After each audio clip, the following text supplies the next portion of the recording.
Next question जो यहाँ पे फॉर्म किया गया है वो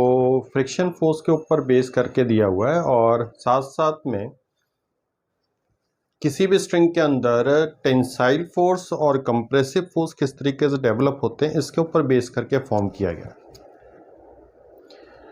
टेंसाइल और कंप्रेसिव फोर्स किसी भी स्ट्रिंग के अलोंग या किसी मटेरियल के अलोंग तभी डेवलप हो सकता है जब उसके सिस्टम में अलग अलग पॉइंट अलग अलग एक्सेलेरेशन से जाने की कोशिश करें, उनमें यूनिफॉर्मिटी नहीं हो। जैसे अगर मैं कह दूं ये रॉड है और ये रॉड फ्री फॉल होकर के जा रहा है तो नीचे वाले हिस्से पर एक्सेलेरेशन और ऊपर वाले एक्सेलेरेशन पे हर एक एलिमेंट पे जो ग्रेविटेशनल फील्ड का फोर्स लग रहा है वो वैल्यू सेम है, तो सब एक साथ आगे की ओर जाएंगे, उनके बीच में कोई भी टेंसाइल फोर्स नहीं होगा। लेकिन इस पूरे केस में अगर मैं ये कह दूं कि इसके आधे वाले हिस्से को ज़्यादा तेजी से हम नीचे की ओर खींचें और ऊपर वाले हिस्से को कम तेजी से खींचें तो उनके एक्सेलरेशन अगर अलग अलग होते तो डिफरेंट आता, और अगर हम उनको बाउंडेड कर देंगे तो साथ साथ जा रहे हैं तो उनके बीच में एक एक्स्ट्रा फोर्स डेवलप हो जाएगा, दैट इज टेंसाइल फोर्स, या फिर उनके बीच में स्ट्रेस आ जाएगा।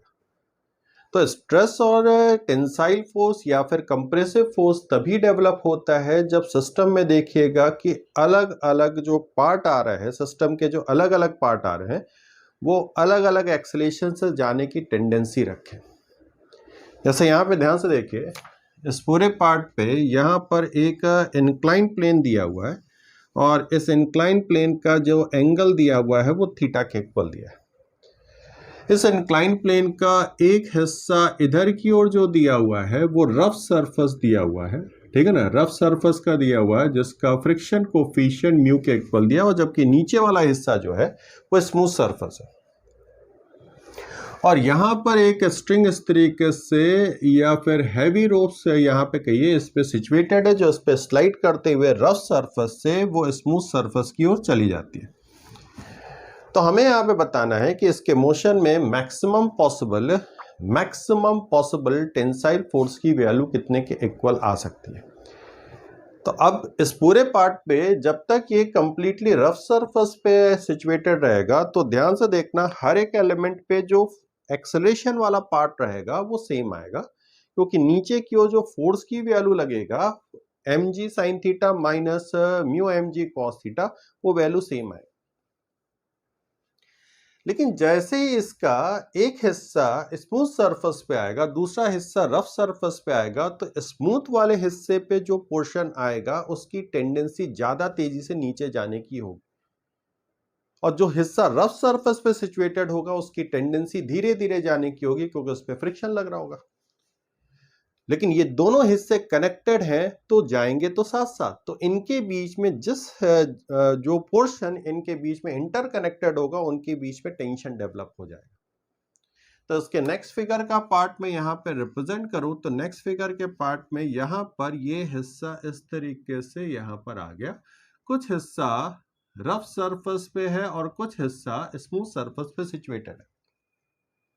जो हिस्सा स्मूथ सरफेस पे सिचुएटेड है, जो हिस्सा स्मूथ सरफेस सिचुएटेड वो डिस्टेंस मैंने x के इक्वल लिख लिया, टोटल लेंथ यहाँ पर l के इक्वल लिख लिया।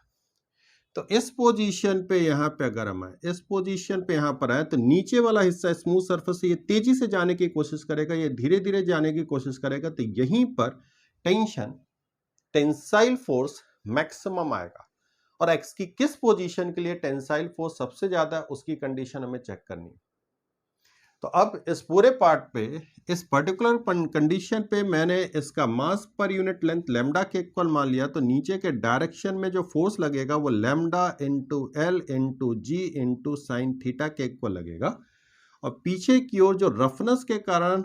फ्रिक्शन फोर्स लगेगा वो यहाँ पे म्यू मल्टीप्लाई लैम्डा, ये डिस्टेंस एल माइनस एक्स के इक्वल निकल करके आएगा एल माइनस एक्स इंटू जी इंटू कॉस थीटा, क्योंकि काइनेटिक फ्रिक्शन लगेगा, इस साइड को स्लाइड करते हुए जा रहा है।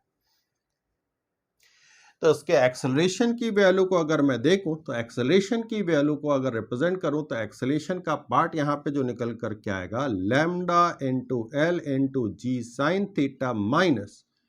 Mu into lambda into L minus X into ji into cos theta divided by total mass that is lambda into L के इक्वल रखा, ये स्मॉल एल इसकी टोटल लेंथ है। तो लैम्डा का टर्म्स तो पूरे एक्सप्रेशन से कैंसिल आउट हो जाएगा, जी कॉमन आ गया, यहां पर एल से एल का टर्म्स कैंसिल, तो केवल साइन थीटा की वैल्यू बचा, L minus X into cos theta, साथ में म्यू की वैल्यू है तो यहाँ पे L minus x divided by L into cos theta की वैल्यू निकल करके आएगा। ये एक्सेलरेशन की वैल्यू निकल करके आ रही है, ठीक है ना, ये एक्सेलरेशन की वैल्यू कैलकुलेट होकर के आ रही है, ठीक है। अब ये एक्सेलरेशन की वैल्यू निकल कर क्या रही है, तो इसके फ्री बॉडी डायग्राम को फिर से अगर मैं रिप्रेजेंट करूं, ठीक है ना, फ्री बॉडी डायग्राम को रिप्रेजेंट करूं तो जिस पोजीशन पर ये पॉइंट आ रहा है उस पोजीशन पे मैंने इस तरह से स्ट्रिंग को ब्रेक कर दिया और वहां पे लाइट स्ट्रिंग लगा दिया, ठीक है, इस पॉइंट पे लाइट स्ट्रिंग लगा दिया और यहीं पे टेंशन की वैल्यू सबसे ज्यादा होगी थ्रू आउट द लेंथ की कंडीशन पे, ठीक है। इस पोजीशन पे अगर हम रखें तो नीचे वाला स्मूथ सरफेस पे है तो नीचे वाले के डिस्टेंस x के इक्वल है, तो यहां पर इसके ऊपर जो लगेगा, इस वाले हिस्से के ऊपर जो लगेगा वो लैम्डा इंटू एक्स इंटू जी इंटू साइन थीटा लगेगा और t ऊपर लगेगा। तो इसका इक्वेशन अगर मैं फॉर्म करूं तो इसके इक्वेशन की वैल्यू यहां पर आ जाएगा lambda into x into ji into sine theta minus tension is equal to इसका mass multiply acceleration lambda x into a की वैल्यू आएगी, ठीक है, लैम्डा एक्स इंटू ए के इक्वल कैलकुलेट होकर के यहां पर आएगा। ये नीचे वाले हिस्से का पार्ट पर फ्री बॉडी डायग्राम बनाने पर ये पूरी वैल्यू निकल करके आई, तो यहां से टेंशन की वैल्यू जो निकल करके आएगा लैम्डा इंटू एक्स इंटू जी into sine theta minus lambda into x into acceleration, acceleration की वैल्यू को रख देते हैं तो ये g bracket close sine theta minus mu L minus x divided by L into cos theta की value आएगी, ठीक है। ये पूरी वैल्यू यहां पे निकल कर क्या है, इसको सिंप्लीफाई करेंगे तो ये lambda x into G sine theta की वैल्यू कैंसिल आउट हो जाएगा, तो टेंशन की वैल्यू यहां पे जो निकल करके आएगा वो lambda into x into ji into mu L minus x divided by L into cos theta के इक्वल आएगा। अब ये देखिए टेंशन x का फंक्शन यहाँ पे निकल करके आ गया, ठीक है ना, x का फंक्शन की वैल्यू कैलकुलेट होकर के आ गया, तो इस पूरे टर्म्स में जो जो कांस्टेंट उसको मैं बाहर ले रहा हूँ, lambda mu divided by l, g का टर्म्स कॉस थीटा का टर्म्स बाहर ले रहा हूँ और l into x minus x square की वैल्यू को अलग कर ले रहा हूँ। उसी फंक्शन को डिफरेंशिएट कर देते हैं, उसी फंक्शन की वैल्यू को डिफरेंशिएट कर देते हैं, तो dt बाई डी एक्स की वैल्यू को जैसे ही मैं यहाँ पे करूँ, dt बाई डी एक्स की वैल्यू को जैसे यहाँ पे करता हूँ, यहाँ पर इस पूरे केस में lambda into mu into G divided by L bracket close L minus twice X into cos theta की वैल्यू यहाँ पर आएगा, that is equal to 0 put up कर दिया, मैक्सिमम मिनिमा की कंडीशन लगा दी और इसको सॉल्व करने पे ये दिख रहा है कि x is equal to L by 2 पर इसकी वैल्यू मैक्सिमम आएगी, क्योंकि डबल डिफरेंशिएशन जो आएगा वो नेगेटिव साइन के साथ आ रहा है।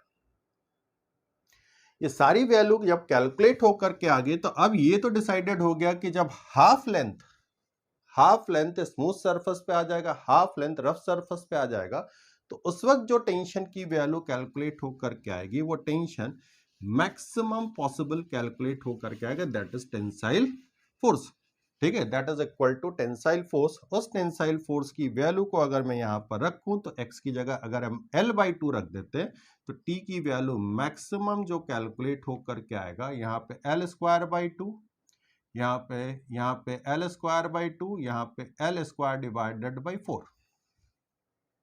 ठीक है। x की वैल्यू को मैंने यहाँ पे l बाई 2 रख दिया, तो यहाँ पे l square divided by 2 minus l square by 4, l से एक l का टर्म्स कैंसिल आउट हो जाएगा, तो ये आ जाएगा lambda into l divided by 4 into mu into ji into cos theta, और लैम्डा इंटू l की जगह इस पूरे रोप का मास जो कि क्वेश्चन में m दिया है, तो ये 0.25 म्यू इंटू जी into m into cos theta, ये t मैक्सिमम की वैल्यू कैलकुलेट होकर के आ रही है।